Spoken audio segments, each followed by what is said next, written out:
अस्सलाम वालेकुम। Chapter number 9 group properties and element student. आज हम 5 शॉर्ट क्वेश्चन और 7 कंस्ट्रक्टेड रिस्पांस क्वेश्चन को डिस्कस करेंगे। Let's start student. हम जो है वो कंसेप्ट बेस में कोशिश करूंगी कि आपके शॉर्ट क्वेश्चन हो।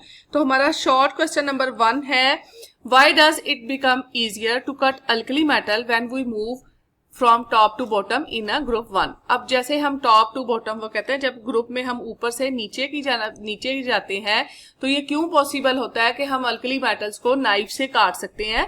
तो इसलिए होता है कि जब हम ऊपर से नीचे की तरफ जाते हैं स्टूडेंट, एटॉमिक साइज जो है आपको पता है वो इंक्रीज होता रहता है। ठीक है, जब वो इंक्रीज होता रहता है तो एटॉमिक साइज इंक्रीज हो रहा है और उसमें सिर्फ ओनली है 1 इलेक्ट्रॉन। तो इस वजह से क्या हो जाती है, इंटरमॉलिक्यूलर फोर्सेस जो है वो वीक हो जाती हैं ग्रुप 1 एलिमेंट्स की। This make them softer and easy to cut के। ये इजियर हो जाता है हमारे लिए कि हम उनको जो है सोडियम को लिटरली जो है हमने प्रैक्टिकल्स में उसको नाइफ से काटा हुआ है। ठीक है, तो इसको सेकंड क्वेश्चन है मेरे पास student, reactivity of potassium with halogens के प्रिडिक्ट करना है हमने इनकी रिएक्टिविटी, पोटाशियम की रिएक्टिविटी हैलोजेंस के साथ क्या होगी। आपको पता है कि अल्कली मेटल्स की रिएक्टिविटी डाउन द ग्रुप जो है वो क्या करती थी, इंक्रीज करती थी। तो उसी कंसेप्ट को माइंड में रखना है आपने, और आपने बताना है कि जो पोटाशियम है वो रिएक्ट करती है जब हेलोजेंस के साथ वायलेंटली रिएक्ट करती है ये। ठीक है, और पोटाशियम जो है वो क्लोरीन के साथ मिलकर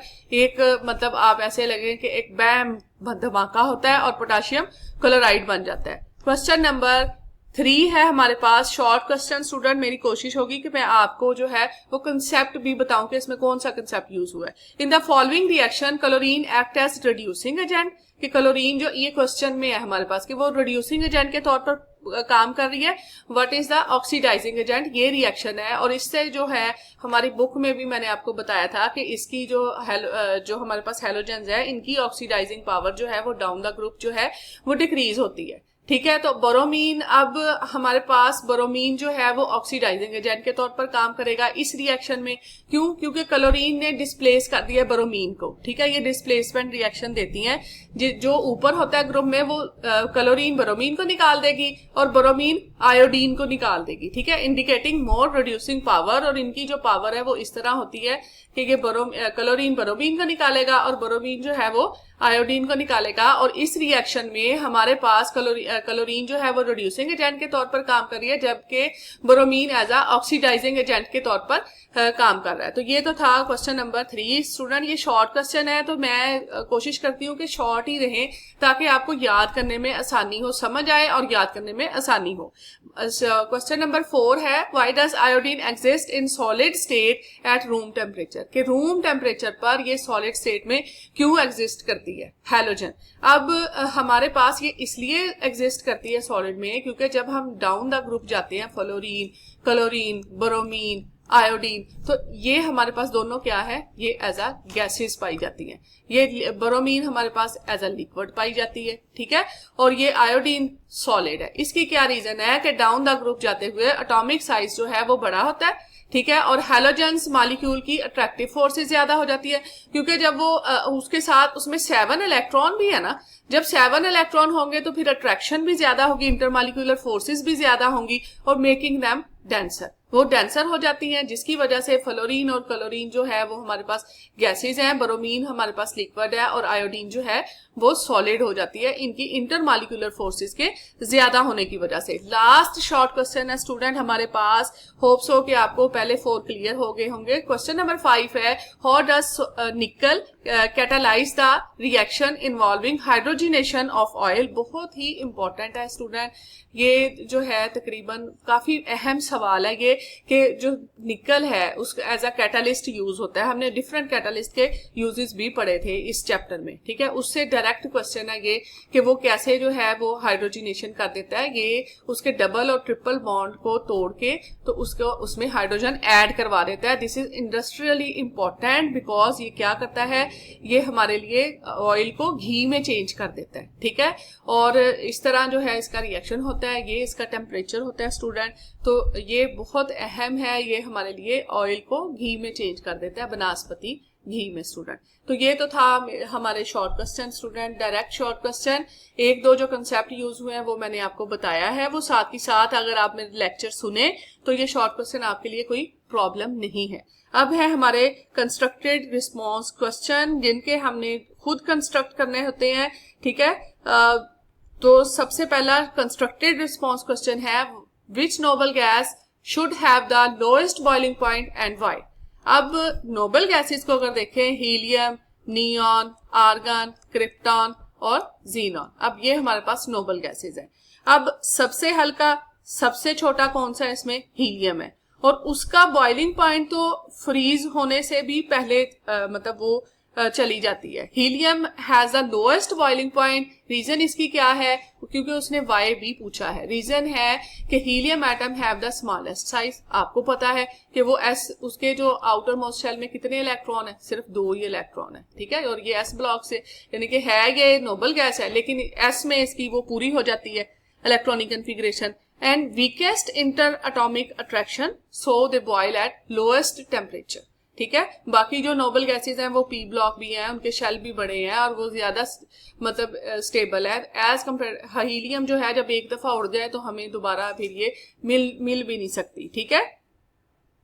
अब नेक्स्ट क्वेश्चन है हमारे पास कंस्ट्रक्टेड रिस्पॉन्स क्वेश्चन 2 कि why are transition metal different from normal elements. Student अगर आप नॉर्मल एलिमेंट को देखें, नॉर्मल मेटल्स जो है हमारे पास, तो उसमें क्या है कि उसमें सिर्फ वैलेंस इलेक्ट्रॉन है जो उसकी जो केमिकल प्रॉपर्टीज को डिफाइन करते हैं, ठीक है। सिर्फ only valence electron outer most shell में। अल्कली मेटल है तो 1 इलेक्ट्रॉन होगा, अल्कलाइन अर्थ मेटल है तो 2 हो गए, ठीक है।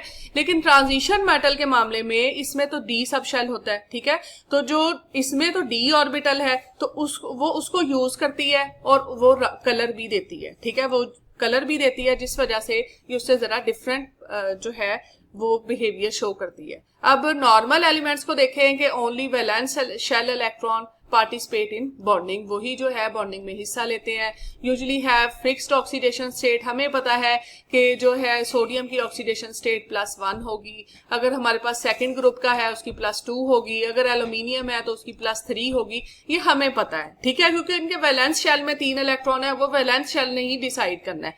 जबकि मोस्ट कंपाउंड्स इनके जो है वो कलरलेस होते हैं। लेकिन ट्रांजिशन मेटल में ऐसा नहीं होता, क्योंकि ट्रांजिशन मेटल में आपको पता है, आपने फेरस जो है और फेरिक 6th क्लास में भी इनकी वैलेंसियां जो है वो याद की होंगी, ठीक है। डी और एफ ऑर्बिटल्स आल्सो इन्वॉल्व, इसमें इन्वॉल्व होते हैं बॉन्डिंग में। शो वेरिएबल ऑक्सीडेशन स्टेट, जैसे हमारे पास फेरस और फेरिक, ठीक है।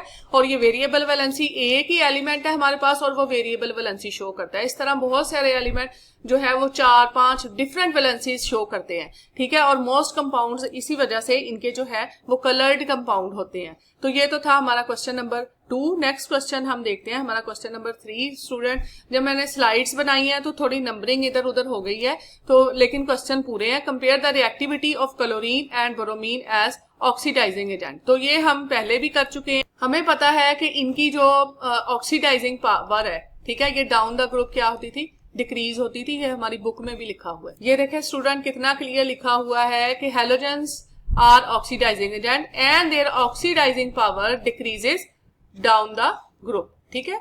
तो यही उसने फिर क्वेश्चन पूछा है। This fact gives unique property to halogens when a halogen having more oxidising power displaces an ion of another halogen from its compound. Chlorine bromine को डिस्प्लेस कर देगा, क्लोरीन जो है वो आयोडीन को भी कर देगा, ब्रोमीन जो है वो आयोडीन को करेगा, यानी कि इस तरह जो है इसकी ट्रेंड है। हमें पता है ये ऑक्सीडाइजिंग एजेंट तो है, लेकिन इनकी ऑक्सीडाइजिंग पावर क्या है, वो डाउन द ग्रुप डिक्रीज होती है। Chlorine is more powerful, it can displace bromine from sodium bromide से, ये इसको डिस्प्लेस कर सकती है, ठीक है। इसी तरह ब्रोमीन जो है वो आयोडीन को डिस्प्लेस कर सकती है। तो स्टूडेंट ये हमारा कंस्ट्रक्टेड रिस्पॉन्स क्वेश्चन है।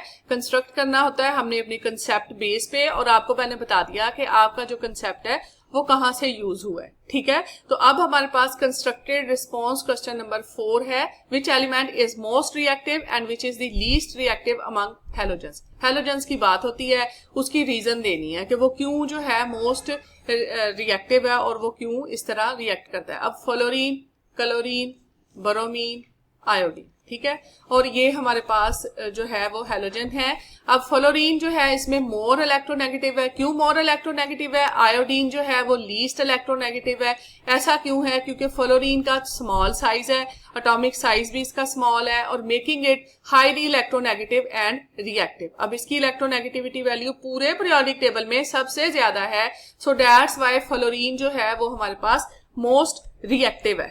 जिस तरह ये क्लोरीन की दो वजह होगी कि स्मॉलेस्ट एटॉमिक साइज और हाईएस्ट इलेक्ट्रोनेगेटिविटी वैल्यू, इसी तरह इस ग्रुप में आयोडीन की हमारे लिए उसकी पैरेलल जो है वो होगा कि उसकी वो लीस्ट रिएक्टिव है इन हैलोजन में, और उसकी रिएक्टिविटी इलेक्ट्रोनेगेटिविटी जो है वो कम है, आयोडीन की 2.6 है। सो दैट्स व्हाई जो है हमारे लिए फ्लोरीन जो है वो मोस्ट रिएक्टिव है, जबकि आयोडीन जो है वो लीस्ट रिएक्टिव है इन हैलोजेंस। उसने 5 है स्टूडेंट हमारे पास, हमने कंपेयर करना है reactions of alkali metal with chlorine के क्लोरीन के साथ इनके रिएक्शन कैसे होंगे। तो पता है कि जब हम डाउन द ग्रुप जाते हैं रिएक्टिविटी जो है वो इंक्रीज करती है, ठीक है। ये जो अल्कली मेटल्स है इनकी रिएक्टिविटी जो है वो इंक्रीज करती है। सो दैट्स व्हाई जब ये रिएक्शन करेंगे लिथियम के साथ इसका जो है वो स्लो रिएक्शन होगा, ठीक है। और इसको हम हीट करेंगे तो इसका रिएक्शन होगा, और जब हम सोडियम को क्लोरीन के साथ रिएक्ट करवाएंगे तो हीट तो हमें देंगे हम, तो ये विगोरस रिएक्शन होगा, ठीक है। विगोरसली ये इसके साथ रिएक्शन करेगी। अगेन पोटाशियम क्लोराइड हमें पता है ये भी विगोरसली जो है वो रिएक्ट करती है स्टूडेंट। तो इस तरह इसकी जो रिएक्टिविटी है वो डाउन द ग्रुप इंक्रीज करती है, और आपने ये 2-3 रिएक्शन लिख देने हैं। तो इस तरह ये आपका कंस्ट्रक्टेड रिस्पॉन्स क्वेश्चन हो गया। नेक्स्ट क्वेश्चन है हमारा कि रिएक्टिविटी हमने why does reactivity increases down group, alkali metal की रिएक्टिविटी डाउन द ग्रुप क्यों इंक्रीज करती है। आपको पता है कि डाउन द ग्रुप जब हम जाते हैं तो हमारे पास क्या है, एटॉमिक साइज बड़ा हो जाता है, लेकिन एटॉमिक साइज बड़ा होने से इन सब में एक एक इलेक्ट्रॉन रहता है, ठीक है। तो इलेक्ट्रॉन जो है वो एक ही रहता है, आउटर इलेक्ट्रॉन को निकालना आसान हो जाता है, ठीक है। और द एलिमेंट्स जो है वो become more reactive as we move down, और ये जल्दी इजीली इलेक्ट्रॉन जो है वो दे देता है। सो दैट्स व्हाई जो इनका शेल बड़ा होता है, एटॉमिक साइज बड़ा होता है, एक ही इलेक्ट्रॉन होता है, सो दैट्स व्हाई ये आसानी से दे देते हैं। तो इसलिए इनकी reactivity down the group increase होती है। उसने रीजन पूछी है, तो रीजन इसकी यही है कि इसका एटॉमिक साइज बड़ा होता है, एटॉमिक साइज इंक्रीज होता है down the group, so that's why outer electron become easier to remove, इसको बाहर वाले इलेक्ट्रॉन को निकालना आसान हो जाता है, और एलिमेंट्स जो है वो मोर रिएक्टिव होते हैं जब हम डाउन द ग्रुप मूव करते हैं, ठीक है। और नेक्स्ट हमारा question number constructed response question number 7 है student, why are almost all metals solid while non metals generally exist as gases and solid. ऐसा क्यों है कि हमारे पास जो मेटल्स हैं वो सॉलिड होती हैं, बाकी वो गैसेस नॉन मेटल गैसेस भी होती हैं, क्योंकि मेटल्स में स्ट्रॉन्ग बॉन्ड होता है जो उनका एक लेटेस्ट स्ट्रक्चर बनाता है, ठीक है, और requiring high energy to melt. Non metals में वीक फोर्सेस होती है इंटरमॉलिक्यूलर, ठीक है, वो कंपैक्ट जो उसका वैसे स्ट्रक्चर नहीं बनता जिस तरह हमारे पास मेटल्स में फ्री इलेक्ट्रॉन मूव करते हैं, ठीक है, जिसकी वजह से उसका स्ट्रॉन्ग लेटेस्ट बन जाता है। सो दैट्स व्हाई मेटल्स जो है वो एज अ सॉलिड पाई जाती हैं, जबकि नॉन मेटल्स जो है वो गैसेस, और अगर उनका साइज बड़ा हो रहा है जैसे आयोडीन तो वो सॉलिड भी हो सकती है, ठीक है। तो अब नेक्स्ट हमारा क्वेश्चन है, लास्ट क्वेश्चन है, name and any 3 elements in the periodic table which can exist as liquid, के कौन से हैं जो एग्जिस्ट करते हैं लिक्विड। तो वो है हमारे पास मरकरी, बोरोमीन और गैलियम। गैलियम आपके लिए नया है क्योंकि ये हमारे हाथ में बिल्कुल हमारे हाथ का टेम्परेचर इसका हो जाता है, ठीक है। तो ये तो थे 3 जो है एटलीस्ट उसने कहा था, तो ये 3 है हमारे पास, मरकरी, बोरोमीन और गैलियम। ये तो था स्टूडेंट मेरा आज का lecture. Short question 5 short question हमने कवर किए और 8 जो है वो कंस्ट्रक्टेड रिस्पॉन्स क्वेश्चन किए। मैंने कोशिश की कि आपको आसान से आसान करके बताया जा सके। अब इसमें हमारा क्या था कि ग्रुप रिएक्टिविटी और ट्रेंड थे उसका, और हैलोजेंस जो है वो डिस्प्लेसमेंट रिएक्शन देती है। इसी से रिलेटेड हमारे 2 क्वेश्चन थे कि जो हमारे पास जो क्लोरीन थी वो बोरोमीन को जो है वो डिस्प्लेस कर सकती है, और बोरोमीन जो है वो आयोडीन को डिस्प्लेस कर सकती है, ठीक है। और इसी तरह डिफरेंस था मेटल्स और ट्रांजिशन मेटल्स के दरमियान, और निकल का कैटलिस्ट का यूज था हाइड्रोजिनेशन में, ठीक है। This is all about my today lecture. Hopes हो कि आपको पसंद आया होगा स्टूडेंट। इसको लाइक करें, शेयर करें और सब्सक्राइब करें। अल्लाह हाफिज।